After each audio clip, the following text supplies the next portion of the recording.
اس کائنات کو چلانے والا ایک سمیع و بصیر خدا ہے. وہ جو میرا دوست ہے، میرا ولی ہے. اللہ ولی الذین آمنوا یخرجہم من الظلمات الی النور. اللہ اہل ایمان کا ولی ہے، ساتھی ہے، پشت پناہ ہے، مددگار ہے، حمایتی ہے. بتائیے جسے یقین ہو جائے کہ اللہ میرا مددگار، اللہ میرا محافظ، اللہ میرا پشت پناہ، اللہ میرا حمایتی، اس کے لیے کوئی خوف ہوگا؟ اس سے کوئی ڈر ہوگا؟ میں مثال دیا کرتا ہوں ایک بہت سادہ پنجاب کے دیہات کی. تو بڑا چودھری ہے اور کوئی غریب کسان ہے. اس غریب کسان کے جانوروں کو ہر وقت اندیشہ ہوگا چوری کا. کوئی میری بھینس کھول کر نہ لے جائے، کوئی میرا بیل کھول کر نہ لے جائے. لیکن جس کے بارے میں یہ سب کو معلوم ہو کہ وہ جو بڑا چودھری ہے وہ اس کا دوست ہے، اس کی بچیا کو کوئی خوف ہوگا؟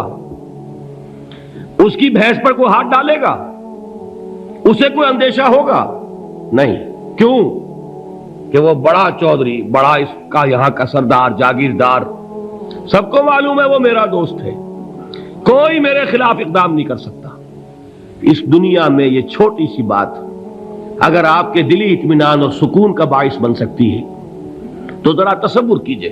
میں لفظ تصور استعمال کروں گا صرف اس لیے کہ اس کا ہم جس کو کہتے ہیں ادراک اور شعور کر نہیں سکتے، اگر کے ساتھ کر سکتے. اگر یقین ہو کہ اللہ میرا مددگار اور یقین ہو کہ اللہ ہر آن میرے ساتھ ہے، پھر کوئی خوف؟ کس کا خوف؟ کوئی شے اللہ سے بالا تر ہے؟ کوئی قوت اس سے زیادہ طاقتور ہے؟ کوئی اس کے ارادے کو بدلنے والا ہے؟ کوئی اس کی مشیت کے آڑے آنے والا ہے؟ یہی بات ہے جو حضور نے فرمائی. یہ ایمان کا حاصل ہے لب لباب کہ دیکھو اچھی طرح اس بات کو ذہن نشین کر لو.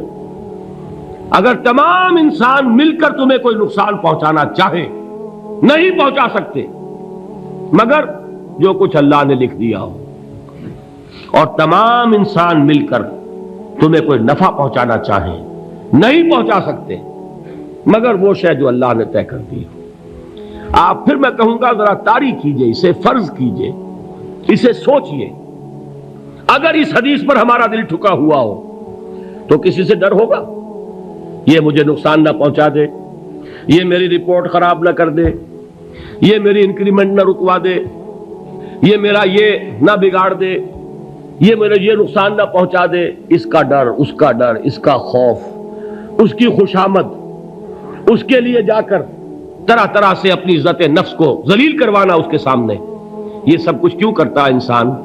جب سمجھتا ہے کہ اس کے ہاتھ میں میرا کوئی نفع ہے، اس کے ہاتھ میں میرے لیے کوئی ضرر ہے، یہ مجھے کوئی گزن پہنچا سکتا ہے، یہ مجھے کوئی نقصان پہنچا سکتا ہے، یہ میرا کوئی کام بنا سکتا ہے، یہ میری کوئی ضرورت پوری کر سکتا ہے. اسی کا نام شرک ہے. جہاں آپ نے یہ سمجھا کہ غیر اللہ کے اندر کوئی طاقت موجود ہے وہی شرک ہے. بتوں سے تجھ کو امیدیں، خدا سے نو امیدی، مجھے بتا تو صحیح اور کافری کیا ہے. شرک تو یہ ہے. جس پر بھی تمہیں یہ خیال ہے کلمہ ہے، یہ کلمہ سوم لا حول ولا قوت الا باللہ. ذرا اس پر دل کو کبھی اگر آپ تصور کریں، پھر فرض کریں، دل ٹھک جائے اس پر، کوئی طاقت نہیں. یہی بات تھی جو شیخ عبد القادر جیلانی رحمت اللہ علیہ نے اپنی وصیت میں اپنے بچے سے کہی. 11ویں دینے والے ہیں لیکن حضرت شیخ عبد القادر جیلانی کی وصیت اور تعلیمات کو کتنے لوگ ہیں کہ جانتے ہو؟ یہ جن مقامات تک پہنچے ہیں وہ کس چیز کی بدولت پہنچے؟ انہوں نے جو پیغام دیا وہ کیا تھا؟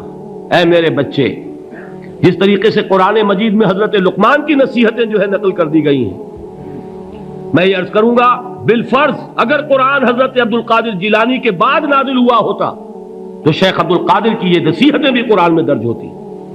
اتنی اونچی نصیحتیں ہیں. اے میرے بچے، اس حقیقت کو ذہن نشین کر لے، لا فاعل فی الحقیقت ولا مؤثر الا اللہ. اس کائنات میں نہ کوئی فاعل حقیقی ہے نہ مؤثر حقیقی ہے سوائے اللہ کے. کسی شے میں کوئی تاثیر نہیں اگر اللہ نہ چاہے. آگ جلا نہیں سکتی اگر اللہ نہ چاہے. پانی ڈبو نہیں سکتا اگر اللہ نہ چاہے. زہر ہلاک نہیں کر سکتا اگر اللہ نہ چاہے. کوئی چیز فائدہ نہیں پہنچا سکتی اگر اللہ نہ چاہے. تو در در پہ کیوں سر جھکاتے ہو؟ در در پر کیوں جبیں سائی کرتے ہو؟ سب کے سامنے کیوں ہاتھ پھیلاتے ہو؟ ایک اللہ سے مانگو. ایک اللہ کے سامنے زمین پر اپنی جبین رکھو. لا فاعل فی الحقیقت ولا مؤثر الا اللہ. نظر آتا ہے ہمیں کہ پانی پیاس بجھا دیتا ہے. پیاس بجھانے کی صلاحیت پانی میں نہیں ہے، اللہ کے اذن سے. کھانا بھوک مٹا دیتا ہے. بھوک مٹانے کی صلاحیت کھانے میں نہیں ہے، اذن رب میں ہے. دیکھیے یہی یقین تھا. حضرت موسیٰ علیہ السلام کا واقعہ یاد کیجئے. سامنے سمندر آ گیا ہے. قوم دیکھتی ہے پیچھے کہ گرد و غبار کا طوفان ہے. معلوم ہوا کہ فرعون اپنے لشکر سمیت آ گیا ہے. لشکر جب چلتا تھا تیز رفتاری کے ساتھ تو گرد و غبار کا جو طوفان اٹھتا تھا اس کا تصور کیجئے. اور لمحہ بلمحہ وہ قریب آ رہا ہے. پوری قوم نے کیا کہا؟ اے موسیٰ انا لمدرکون، اے موسیٰ ہم کو پکڑے گئے. قرآن مجید نے تو یہاں وہ باتیں نہیں لکھی ہیں، لیکن تورات میں یہ درج ہے کہ بنی اسرائیل جھگڑنے لگے، دست و گریبان ہو گئے موسیٰ کے ساتھ. موسیٰ ہمیں یہاں مروایا لا کر، اس سے تو ہم ہی بہتر تھے. وہاں کھانے کو ملتا تھا، زندگی تو تھی. بیگار ہم کر رہے تھے، موت تو نہیں تھی. اب جو کچھ ہوگا اس کا تصور کرو، جس طریقے سے ہمارے ٹکڑے اڑائے جائیں گے. تو لڑ رہے ہیں حضرت موسیٰ علیہ السلام سے. یہ تورات کی تفصیل ہے. قرآن میں صرف اتنا آیا ہے، پریشان ہو کر انہوں نے کہا انا لمدرکون، موسیٰ ہم تو پکڑے گئے. اس وقت موسیٰ کا جواب کیا ہے؟ کلا ان معی ربی سیہدین. نہیں، میرے ساتھ میرا رب ہے، وہ راستہ دے گا. بتائیے کہاں راستہ نظر آ رہا ہے؟ یہ ہے ایمان بالغیب. راستہ نظر نہ آئے تب اللہ پر یقین ایمان ہے. جیب میں پیسے ہوں اور تب دل کو اطمینان ہے تو ایمان کس پر ہوا؟ پیسے پر، اللہ پر نہیں. جب وسائل و ذرائع نہ ہو اور پھر یقین ہو کہ اللہ مسبب الاسباب ہے، وہ اسباب کا پابند نہیں ہے، وہ اسباب کا محتاج نہیں ہے، اسباب اس کے محتاج ہے. اگر یہ یقین ہے تو اللہ پر ایمان ہے. یہ نہیں ہے تو تمہارا ایمان اسباب پر ہے، وسائل پر ہے، ذرائع پر ہے، مادیات پر ہے، اللہ پر نہیں. اس وقت کہاں راستہ تھا؟ کوئی راستہ تھا؟ سمندر ہے اور ادھر سے لشکر آ گیا ہے. کلا ان معی ربی سیہدین. اب دیکھیے ایمان کہہ دینا آسان ہے، ہوا معکم اینما کنتم، جہاں کہیں بھی تم ہوتے ہو اللہ تمہارے ساتھ ہوتا ہے. لیکن اس کا یقین قائم ہو جائے تو زمین و آسمان کا فرق واقع ہو جائے. یہی بات ہوئی حضور کے ساتھ. غار ہے، چھپے ہوئے ہیں محمد الرسول اللہ اور آپ کے وہ یار غار ابو بکر صدیق رضی اللہ تعالی عنہ. اقبال نے حضرت ابو بکر کی شان میں چند اشعار کہے صرف، لیکن واقعہ یہ ہے کہ بھاری بھاری نظموں پر اور قصیدوں پر بھاری ہے. طویل ترین نظمیں اور قصیدے ہوں ان پر بھاری ہے. ہمتیں ابو بکر کی ہمت جو ہے، کشت ملت را چو ابر، جیسے بارش سے کھیتی اپجتی ہے، ابو بکر کی ہمت اور عظیمت اس امت کو اسی طرح سینچنے والی ہے. ثانیے اسلام و غار و بدر و قبر، وہ دوسرے تھے اسلام میں، دوسرے. پہلے کون تھے؟ انا اول المومنین، حضور فرماتے ہیں سب سے پہلا ایمان لانے والا میں. دوسرے ابو بکر.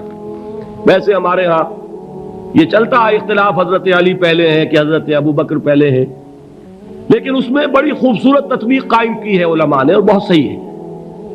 چار کے بارے میں فیصلہ ہی مت کرو کہ کون پہلے ہے. ان کی ایک عجیب تقسیم کر دی ہے. آزاد مردوں میں، بالغ مردوں میں سب سے پہلے ابو بکر، بچوں میں سب سے پہلے علی، خواتین میں سب سے پہلے خدیجہ،